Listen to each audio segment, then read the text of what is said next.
Todo mundo já está esperando para tirar a geografia do concurso, né? É isso aí, tá?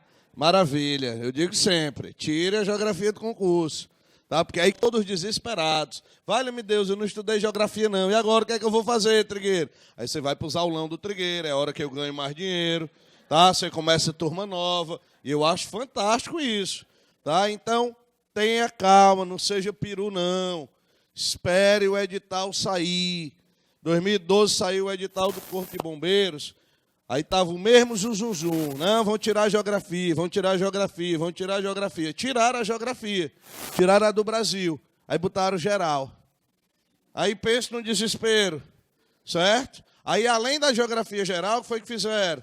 Colocaram química, biologia, física, aí eu penso numa negada desesperada.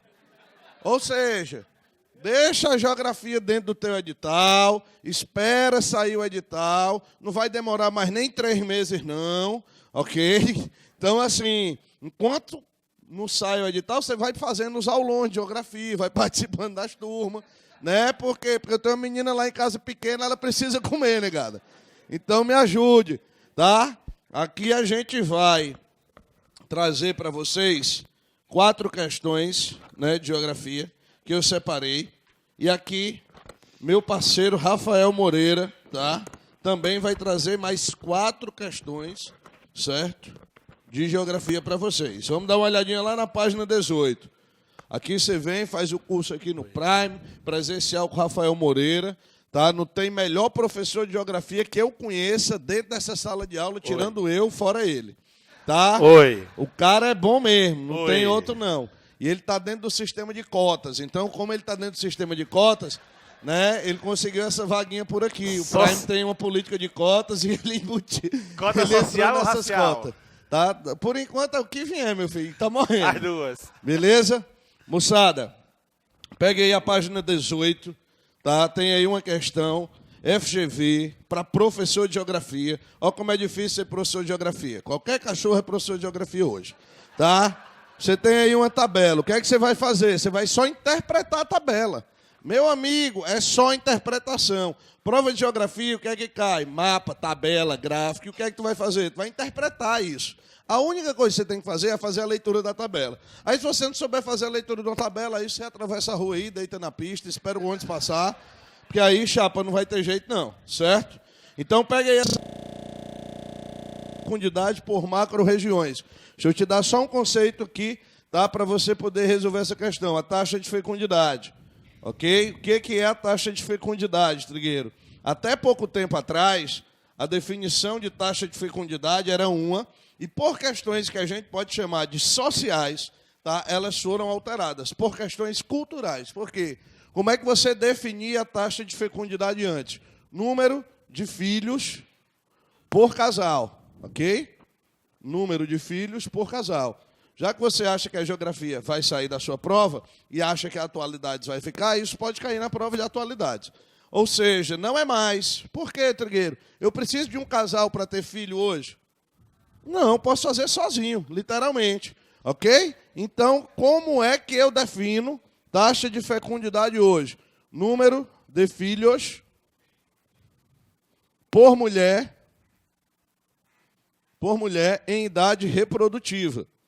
Em idade reprodutiva. Ah, Trigueiro, qual que é a idade reprodutiva da mulher? Varia muito. Se você for lá no Bom Jardim, começa aos 12. Tá? Se você for nos bairros mais nobres, o que é que vai acontecer? Sobe um pouco mais. Vai para os 13. Tá? Então, assim, qual é que é a média da mulher em idade reprodutiva hoje? Entre 15, maior ou igual a 15, até 49 anos de idade, beleza? Até 49 anos de idade. O que está acontecendo com a taxa de fecundidade no Brasil? Ela está despencando, ok? Se você voltar para os anos 60, a taxa de fecundidade era de quanto, Trigueiro? 6,2 filhos por casal, que no caso, a época era usado por casal. Hoje você usaria por mulher em idade reprodutiva, beleza? O que é que está acontecendo? Ela despencou. Quanto é que é hoje? 1,89 filhos por mulher em idade reprodutiva. Por quê? Por vários motivos. A mulher está no mercado de trabalho. Olha aqui, eu tenho um aulão para a Polícia Militar. A quantidade de mulher que eu tenho aqui. Se você viesse há 30 anos atrás, provavelmente você não teria nenhuma mulher. Eu não sei ao certo se tem alguma mulher já aposentada pela Polícia Militar no estado do Ceará. Mas eu acho que talvez não. Certo? Por quê? Porque esse tipo de profissão, né, ligada à segurança, não era uma profissão feminina até pouco tempo. Então, a evolução da sociedade, as questões culturais fizeram com que as mulheres entrassem no mercado de trabalho. Isso reduziu o número de filhos? Isso reduziu o número de filhos. Então, assim, a entrada da mulher no mercado de trabalho, o processo de urbanização, as condições socioeconômicas. Hoje você prefere muito mais viajar, ter seu carrinho, né, ter isso, ter aquilo, do que ter menino. Menino é caro, é coisa demoníaca. Olha aí. Menino é caro, menino é caro. Olha aí, ó. A questão tem uma tabela e ela mostra justamente o quê? A redução da taxa de fecundidade, beleza? Olha a taxa de fecundidade no Brasil. 1940, 6,2. 1950, 6,2. 1960, 6,3. 1970, 5,8. 1980, 4,4. 1990, 2,9. 2000, 2,3. E bote aí do lado 2016, 1,89, que é essa taxa aqui que eu falei para vocês, beleza? Tranquilo? Ok. Trigueiro, considerando esses dados e o fenômeno da transição demográfica no Brasil, assinale a afirmativa correta. E aí você dá uma olhadinha, ó, lá no item D, e ele vai fazer somente uma interpretação do dado. A taxa de fecundidade média das mulheres brasileiras diminuiu em quase 50% entre 1980 e 2000. Aí você olha lá em 1980, qual é a taxa média de fecundidade da mulher? 4,4, não é isso? E em 2000, Trigueiro, 2,3. 4,4, a metade é 2,1, você não precisa ser nem um Thiago Pacífico para fazer uma conta dessa, né? Resultado, o que é que você vai fazer? Vai marcar o item D como verdadeiro. Alguma dúvida? Negão, aí que é tua. Vamos nós. Boa tarde a todos. Ei, então vamos bater uma foto aqui, ó. Bate aqui comigo. Se eu bater de lado aqui, não vai sair o nariz não, vai? Chininha. Ok, valeu. Pessoal, mais uma vez, muito prazer. Professor Rafael Moreira, para quem não me conhece. Sou do Prime, fazendo aqui a parceria com o nosso amigo Ítalo Trigueiro. Sem perder muito tempo, vamos para a página 17. Primeira questão, falando sobre Fortaleza e região metropolitana, pessoal. Um assunto que também, assim como está na geografia, ela poderia ser abordada na questão de atualidades, já que, quando falamos de urbanização, nós sabemos que a urbanização brasileira é um fenômeno muito recente. Esse fenômeno vai ser datado com mais precisão a partir da década de 50. Olha só, enquanto que o processo de urbanização do planeta, os países desenvolvidos, vai ocorrer nos séculos 18, 19, aqui no Brasil, nós vamos ter o nosso processo verificado a partir dos anos 50, segunda metade do século 20. E como partimos de maneira atrasada, a gente tentou tirar essa diferença e esse processo, no final, acabou sendo o que é hoje a cidade de Fortaleza. Um caos gigante, e isso não é um privilégio somente da nossa capital, isso faz parte de todas as grandes cidades brasileiras, que também já começa a chegar nas pequenas e médias. Porém, quando chega a década de 70, que foi quando o governo federal criou o projeto Regiões Metropolitanas, olha só, Regiões Metropolitanas, começou em 1973, tá bom? Outras foram criadas em 74. Na época era um projeto do governo federal. Na época, era uma lei federal, então somente o Congresso Nacional poderia criar e ampliar as regiões metropolitanas. Regiões metropolitanas, quando foram criadas, foram a partir das maiores cidades brasileiras. Na época, as principais capitais. Fortaleza estava nesse bolo. Porém, galera, a partir de 1988... com a nossa atual Constituição, a Constituição Cidadã, deixou de ser uma lei federal para ser uma lei estadual. Ok? Quando passa a ser uma lei estadual, agora são os estados que vão poder criar essas regiões, ampliar essas regiões, o número disparou. Então, hoje, por exemplo, nós temos quase 60 regiões metropolitanas no Brasil, certo? No caso específico de Fortaleza, que vai ser criada aqui, ó, que num primeiro momento passou a ser composta por apenas 5 municípios, hoje, a região metropolitana de Fortaleza é composta por 19 municípios. Olha só, houve um aumento considerável por uma série de motivos. Dentre eles, a partir da emancipação de alguns municípios, como foi o caso de Maracanaú, como foi o caso de Eusébio, por exemplo. Já outros casos foi agregar, que foi o último caso. Nós temos os municípios de Paracuru, Trairi, Paraipaba e São Luís do Curu, que foram os últimos 4 municípios da nossa região metropolitana, tá bom? Sem perder muito tempo, vamos lá. Item A. O crescimento da população urbana nos últimos anos foi acompanhado de elevação do número de empregos industriais, atendendo às necessidades do mercado de trabalho. Verdadeiro ou falso? Falso, né, pessoal? Infelizmente, ainda é um grande problema.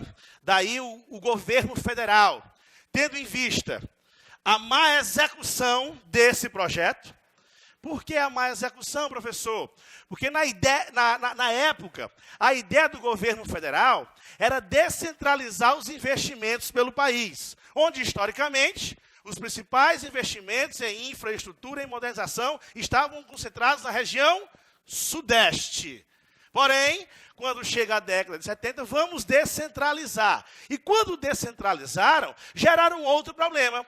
Tentaram resolver um problema a nível nacional e acabaram gerando um problema intrarregional. Como, por exemplo, aqui no Nordeste, das 9 capitais, apenas 3 viraram regiões metropolitanas e essas 3 concentraram os investimentos, gerando aí um grande problema de infraestrutura. Hoje não. Hoje a gente já começa a perceber, segundo o IBGE, uma descentralização da migração brasileira. Hoje, as cidades que mais crescem são as cidades de médio porte. Por quê, professor? Porque para lá é que os investimentos que antes, lá na década de 70, passaram a chegar apenas nas grandes capitais, hoje também chegam em cidades de médio porte, tá bom? Ok? E aí, inclusive, é bom lembrar que as cidades de médio porte que o Rafael acabou de falar, que são as que estão mais crescendo, as que mais crescem, elas trazem para a gente hoje o quê?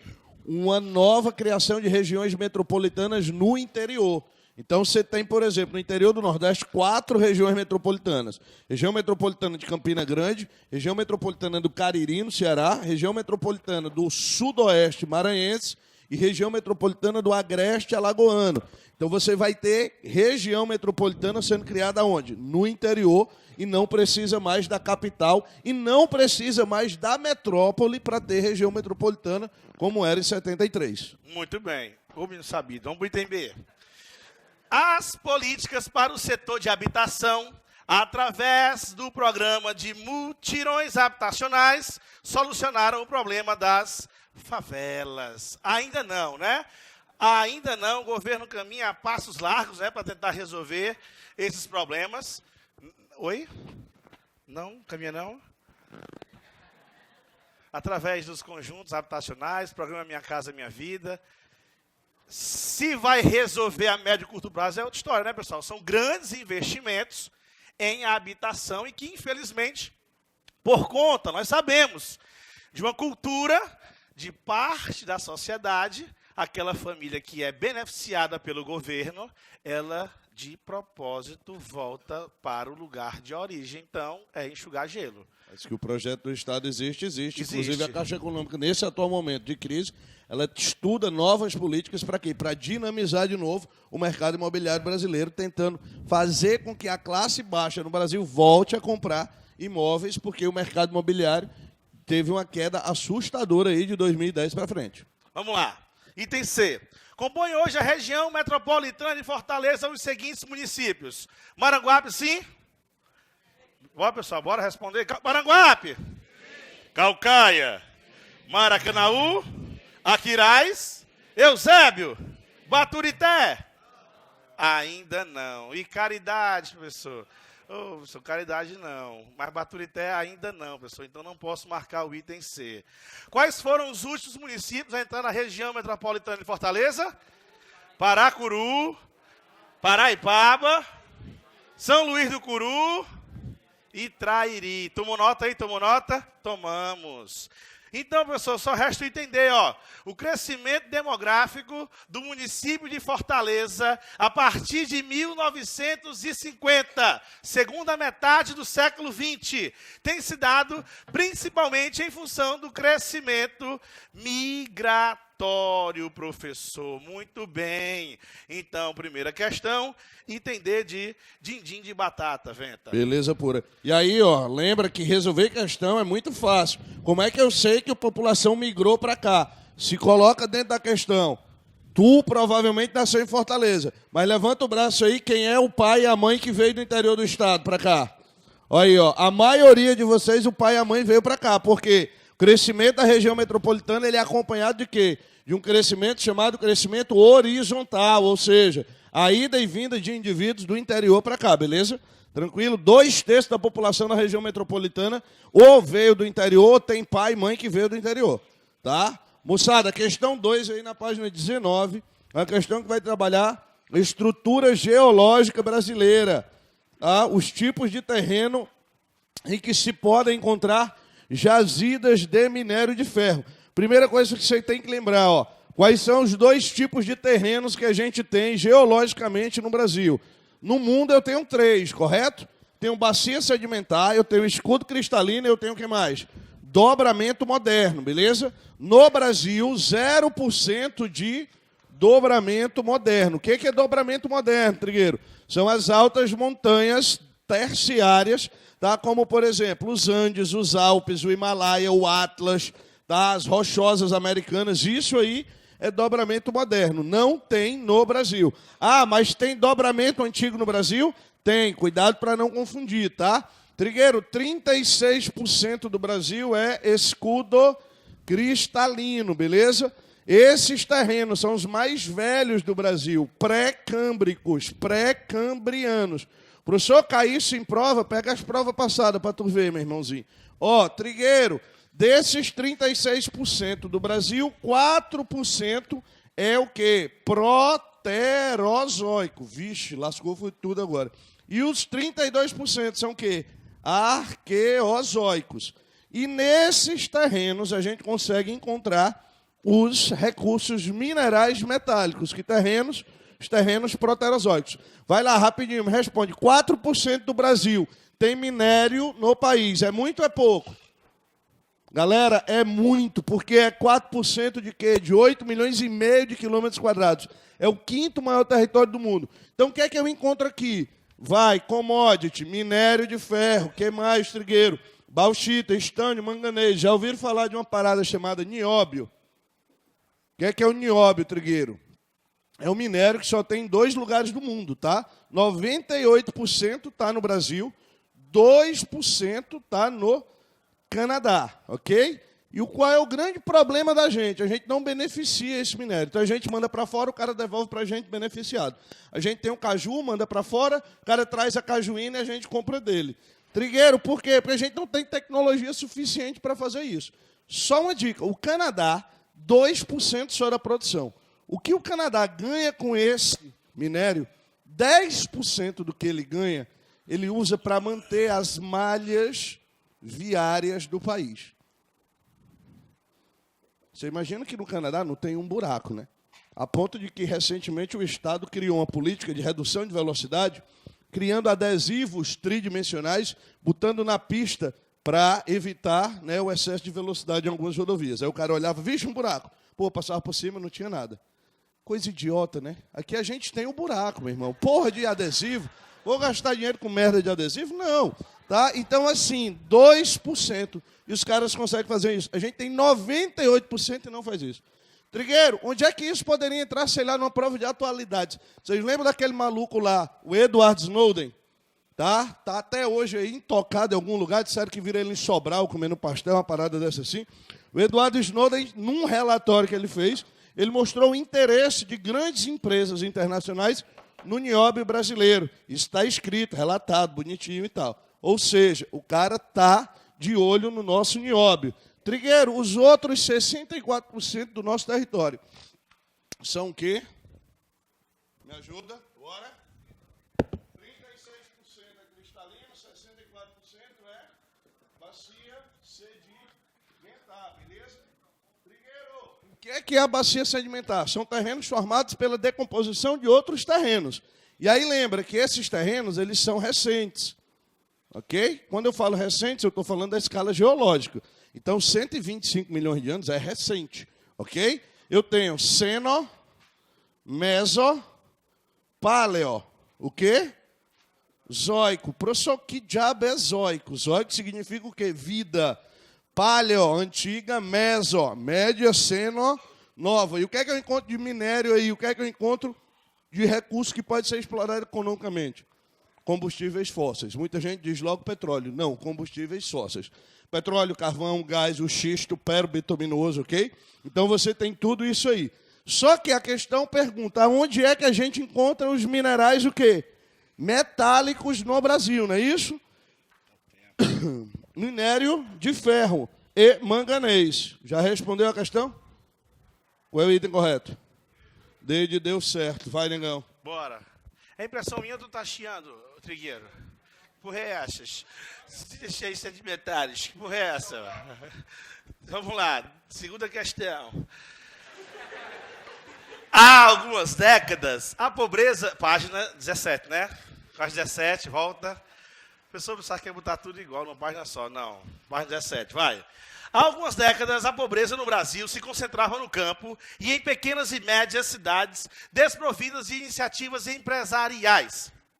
Atualmente, ela se concentra em grandes cidades, onde se acentuaram os contrastes sociais. O texto apresenta uma das faces do processo de urbanização brasileiro. Sobre esse processo, é correto afirmar que... Galera, resumindo aí, o Brasil, ao longo do século XX, se modernizou devido ao processo de industrialização, que proporcionou um processo de urbanização, mas a pobreza, o que aconteceu com a pobreza, pessoal? Ela apenas foi transformada. Ao longo do século XX, ao longo do século XX, a pobreza no Brasil deixou de ser aquela pobreza rural, que tinha como principal marca a região Nordeste, e passou a ser uma pobreza urbana, que foi exatamente nesse mesmo momento, onde o país se moderniza, se industrializa, se urbaniza, também o Brasil se favelizou. E a violência se potencializou e está aí hoje do jeito que se encontra a atual sociedade, né? Então, vamos lá. Então, sobre esse processo, é correto afirmar que, item A, promoveu a redução do comércio e dos serviços devido à absorção de mão de obra do setor industrial. Verdadeiro ou falso? Falso, né? Nós tivemos a redução do setor primário. Redução tanto da participação do PIB, redução do percentual da participação do PIB, como também do percentual da população economicamente ativa do setor primário, ok? Ok. Só que com o processo de urbanização, nós tivemos o aumento do percentual tanto do PIB como da população economicamente ativa, dos setores secundário, que está diretamente relacionado a quê, secundário? Isso, indústria, todos falaram indústria. E o setor... Só bota aqui, por favor, na hora, ó, só para bater a foto. Indústria. Indústria, professor, atividade do setor secundário da economia, indústria. E o aumento da participação do terciário, que envolve quem, pessoal? Comércio e serviços. Ok? Comércio e serviços, Trigueiro. Vamos lá. Bia, ó. Iniciou a partir de núcleos urbanos localizados nas áreas interioranas do país. Verdadeiro ou falso? Falso. Por quê? Pessoal, porque o item é o D. Tu já leu, não foi? Foi, tá dizendo? Ó. O B, ó, presta atenção. Interior não quer dizer zona rural, não, pessoal. Cuidado. Não confunda freio de Damião com freio de caminhão, certo? Você está em Juazeiro do Norte, não quer dizer que você está na zona rural, não, é? Claro que não. Mas você está no interior? Do Ceará ou não? Sim, pessoal, cuidado, tá? Muito cuidado. Aí, o erro vai estar assim, ó, iniciou a partir dos núcleos urbanos localizados nas áreas litorâneas. O corretinho seria litorâneas e não interioranas, como ele frisou no item B. Item C, acentuou a elevação das taxas de natalidade ao favorecer a concentração de pessoas nas cidades. Tá certo? Tá não, professor. Por quê? Porque com a urbanização, o que foi que houve com a taxa de natalidade? Ela subiu ou despencou? Despencou, professor, e foi despencando cada vez que o tempo passava. Por quê? Por uma série de fatores que o Trigueiro já falou lá no início. Dentre eles, num primeiro momento, podemos atribuir ao elevado custo de vida que eu vou ter na cidade. Eu não tenho mais aquela roça para dar o de comer para a negada, então eu vou ter que trabalhar, vou ser um operário, salário mínimo, então o custo de vida vai aumentar, o acesso à informação, o acesso aos meios de comunicação, ter o que fazer, uma série de fatores vão contribuir até chegar na atual situação, que é a principal, a inserção da mulher no mercado de trabalho. Então, professor, vai ter que ser novamente o entender. Decorreu da industrialização e modernização do campo, que acelerou a migração rural, urbana. E um outro fator, pessoal, também, é a questão da agricultura. Onde, quando o Brasil não era urbano, essa agricultura, ela tinha como objetivo atender ao mercado internacional. Nós, historicamente, desde o Brasil colônia, fomos fornecedores de matéria-prima para o mundo, certo? Porém, a partir de agora, século XX, o Brasil vai continuar fornecendo matéria-prima para o mundo e vai fornecer matéria-prima para o mercado nacional, que não existia.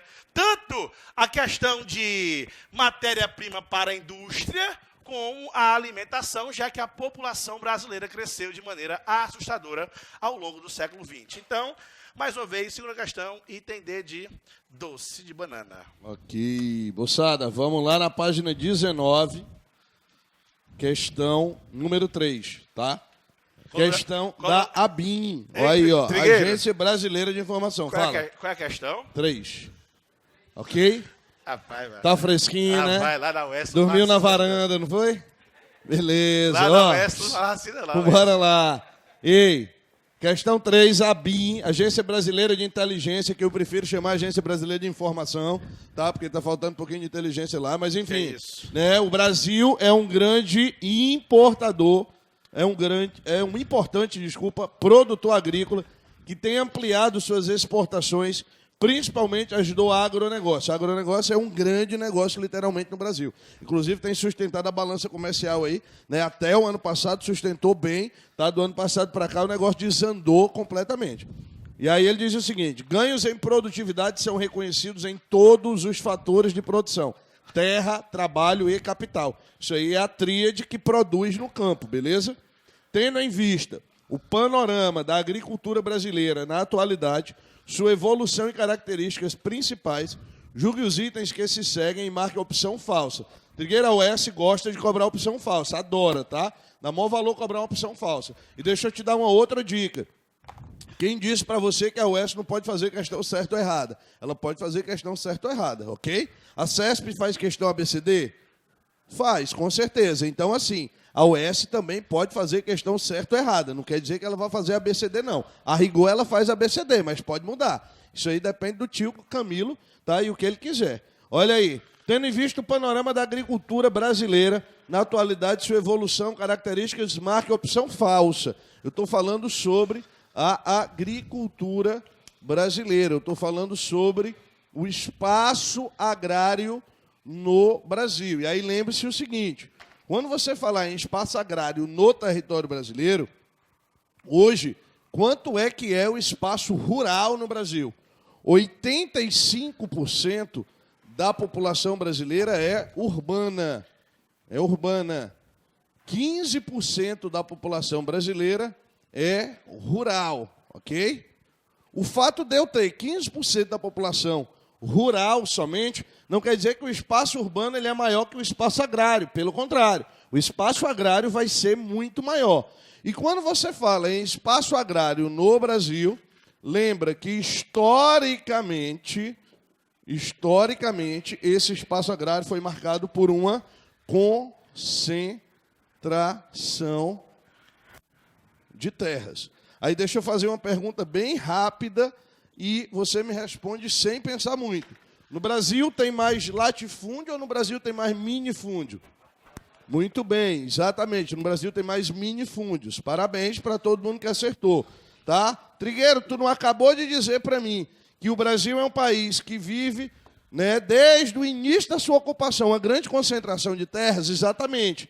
E como é que tu está dizendo para mim que tem mais minifúndios? Bebê, ó, isso aqui é um latifúndio, tá? Isso aqui é um latifúndio. E isso aqui, ó, é um minifúndio. E aí pensa rápido, quantos minifúndios cabem dentro desse latifúndio? Uma porrada, não é? Cabem vários, não cabem? Beleza. Então, quando eu pergunto para você, no Brasil tem mais latifúndio ou mais minifúndio, eu estou querendo saber o número de imóveis rurais. E aí tem mais minifúndio. Agora, se eu perguntar para você, a área dos latifúndios e a área dos minifúndios, qual que é a maior? Agora sim é a do latifúndio. Beleza? Agora sim é a do latifúndio. E aí você sabe que ter grandes latifúndios e ter uma concentração de terra considerável no Brasil gera vários conflitos. Desde os anos 50 eu tenho as famosas ligas camponesas no Nordeste reivindicando a reforma agrária. Né? A ditadura acabou com isso, né? Anestesiando os movimentos sociais com a criação do chamado Estatuto da Terra. E aí o que foi que aconteceu? Com a reabertura política, até um pouco antes, em 1985, tá? Foi criado um movimento social, rural no Brasil, aonde? Lá em Cascavel, tá? Lá no Paraná. Como é o nome desse movimento social? O MST, que você acha sempre que é um bando de vagabundo que não tem nada para fazer, que vive invadindo a terra dos outros, tomando tudo, tocando fogo, porque aquele pessoal é do demônio, aquele pessoal é mau. Tá? Calma. Cuidado com o que você vê de criminalização de movimento social rural no Brasil. Então tem que ter um pouquinho de cuidado. Trigueiro, vamos lá ver a opção falsa. O agronegócio, a agricultura brasileira, tá, atualmente, ela, né, com a sua expansão, conseguiu inaugurar novos polos de crescimento econômico. Anota aí do lado desses novos polos de crescimento econômico um nomezinho chamado Mapitoba. Mapitoba, M-A-P-I-T-O-B-A. Mapitoba. O que é Mapitoba? Maranhão, Piauí, Tocantins e a Bahia. Ou você pode chamar de Bapitoma, Matopiba, tá? É só rodar as siglas aí, faz a dança das siglas e vai dar certo. Ok? Essa é a chamada última fronteira agrícola no Brasil. A última, não tem mais para onde ir. Ok? A expansão agrícola ao inaugurar novos polos de crescimento econômico e ao disseminar os programas de assentamento rural, ajudou a atenuar o problema da concentração da propriedade de terra no país. O agronegócio ele é monocultor, o agronegócio ele é latifundiário, o agronegócio é mecanizado, então ele não ajudou a atenuar absolutamente nada. O item falso é o item B de bora, negão, trabalhar. Bora, Trigueiro. Página 17, né? Página 17, voltando, todo mundo, página 17, questão 3. Bora, Trigueiro. Ó. Observe o mapa. Pessoal, nós temos um mapinha aí. Consegui detalhar mais um pouco aqui na lousa. O mapa do fuso horário brasileiro. Nós sabemos que o Brasil, devido à sua grande extensão longitudinal, vai possuir 4 fusos, tá bom? Muito cuidado com o livro que você está estudando em casa. Tem livro que ainda está antes de 2013, com 3 fusos. Para a nossa prova, se ela fosse agora 5 horas da tarde, o Brasil possui 4 fusos, todos em relação ao meridiano de Greenwich, atrasados, tá bom? Todos atrasados. E aí, seria muito interessante você levar esse mapa para a sua prova, obviamente, memorizando, né? Por quê, pessoal? Porque são questões que a UES gosta muito de trabalhar, de detalhar, conforme a gente fez nessa questão aqui, ó. Professor, só um detalhe. Dentre os 4 fusos, quem está onde? Quem está onde? No primeiro fuso, vai ser essa área, que vai envolver aqui as ilhas oceânicas, com destaque para o arquipélago de Fernando de Noronha. O fuso 2 é o horário oficial de Brasília, é o fuso que vai envolver a maior parte, tanto das cidades como da produção econômica do país, envolvendo toda a região Nordeste, todo o Sudeste, todo o Sul do país, tá bom? E também envolvendo aqui parte do Norte, como Pará, Amapá, Tocantins e parte do Centro-Oeste, que é o estado de Goiás, pois dentro dele se encontra quem? O Distrito Federal. Já o terceiro fuso vai envolver partes do Norte e Centro-Oeste, e o último e 4º fuso horário vai envolver o estado do Acre e um pedacinho do Amazonas. Pronto, você tem que ter em mente esse mapa. Daqui o Trigueiro colocou, 1913 a 2008, nós tivemos 4 fusos, e daqui para trás era só um. Só um país todinho. Mas o Brasil, no início do século XX, pessoal, não tinha 20 milhões de habitantes. O que hoje eu tenho somente a região metropolitana de São Paulo. Beleza? Então era um fuso. De 13 a 2008, nós tivemos aí 4. Em 2008 foi aprovada uma lei que retira o 4º fuso horário, que era o Acre. Então quem morava aqui teve que adiantar os relógios em 1 hora. Mas em 2013, novamente, os acrianos votaram e voltou a ter o 4º fuso horário. Um outro detalhe dessa questão, além de ter os fusos, também chama a atenção do famoso horário de verão. Pessoal, o que é o horário de verão que acabou de acabar? Galera, o horário de verão é um mecanismo que ele foi criado para vários fins, dentre eles, a economia de energia. Então, o horário de verão, ele começa no 3º domingo de outubro, tá bom? O 3º domingo de outubro, e vai até o 3º domingo de fevereiro, certo? Se esse 3º domingo de fevereiro cair no carnaval, aí joga para o domingo seguinte, certo? Está todo mundo já orientado no carnaval, então joga para o domingo seguinte, professor. Então, professor, só tem uma dúvida, qual? O verão no Brasil não começa, né, em dezembro, que é aquela questão do tal do solstício de verão? É, só que o dezembro é a idade do verão.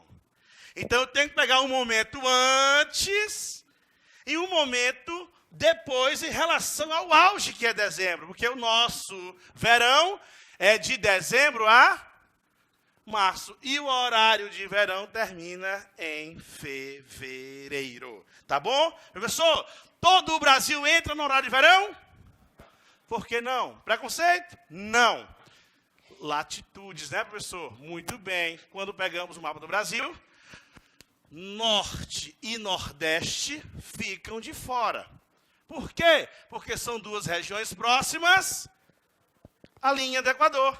E então, professor, Centro-Oeste, Sudeste e Sul, quando chega o verão, o dia é maior que a noite. E quanto maior for a sua latitude, maior será o dia. Então, se comparar o dia em Goiás com o dia no Rio Grande do Sul, aqui o dia será maior. Tá bom? Ok?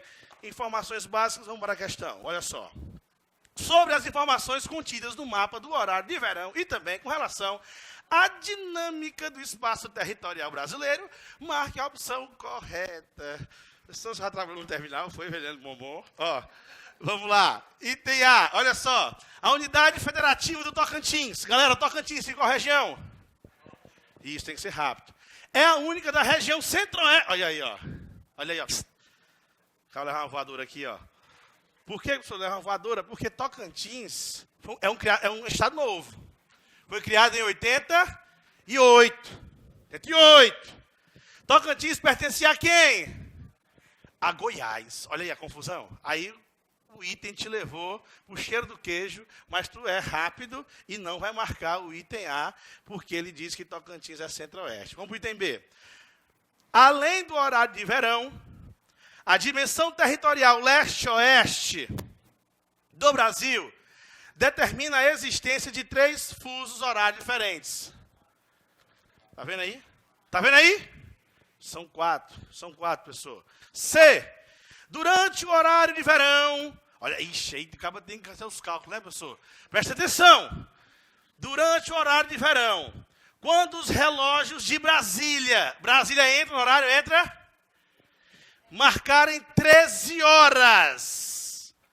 No estado de Rondônia, os relógios marcam a mesma hora. Verdadeiro ou falso? Por que falso? Porque esse texto é cruel.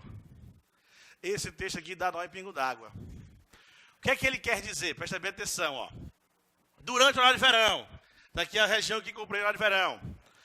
Quando os relógios de Brasília marcarem 13 horas, aqui, ó, Brasília está 13. Em Rondônia, é a mesma dele em relação a Rondônia. Vocês entenderam que é em relação a Brasília? Não foi assim? Covardia, né? Sério com isso. Essa questão aqui. Tá bom? Ok? Então, o item C vai estar correto ou não vai? Porque Rondônia não entra no horário de verão, então continua com a mesma hora. Deu para entender? Não entenderam, não? Bora de novo? Vai de novo? Bora de novo, professor. Presta atenção. Vocês entenderam? Ó,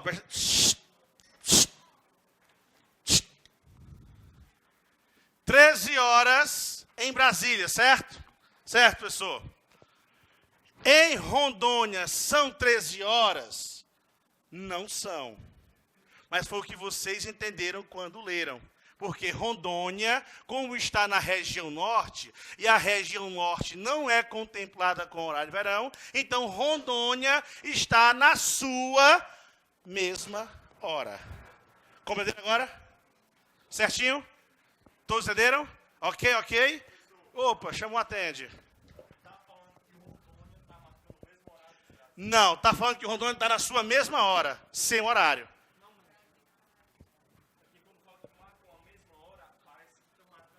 Pronto, foi a confusão. Mas você entendeu o outro lado, né? Beleza? É esse o entendimento. A interpretação de texto. A interpretação, sério com isso. Vamos lá. Professor, por que não pode ser o item D? O objetivo exclusivo da adoção do horário de verão é a economia de energia nos horários de pico. Não, né, professor?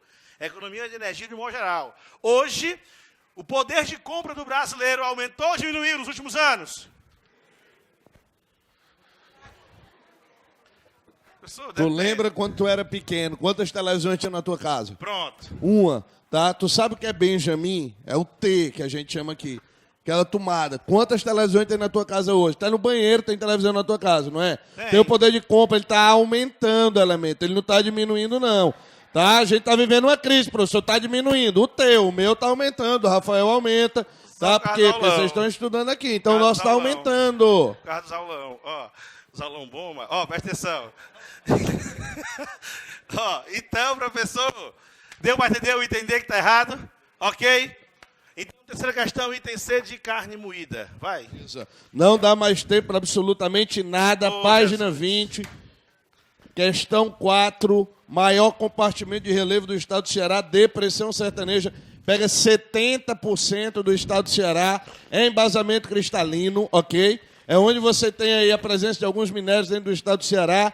E o item correto é o item B de beleza. Beleza. E a questão da página 17, aqui é assim, tá na missão, deixa ali tomar uma água, não tem não. Na fuga, o bandido está em fuga. Ó, presta atenção. Na quarta questão, o gabarito, que está na página 17, né? O gabarito é o item D, tá? Falando sobre a mata de terra firme, que corresponde às regiões mais elevadas da floresta amazônica. Ok, pessoal? Deu certo aí? Primeira. Então já sabe, né? No online é com meu amigo Trigueiro. No presencial, com meu amigo fresquinho Rafael Moreira. Valeu. Valeu. Valeu, pessoal. Obrigado.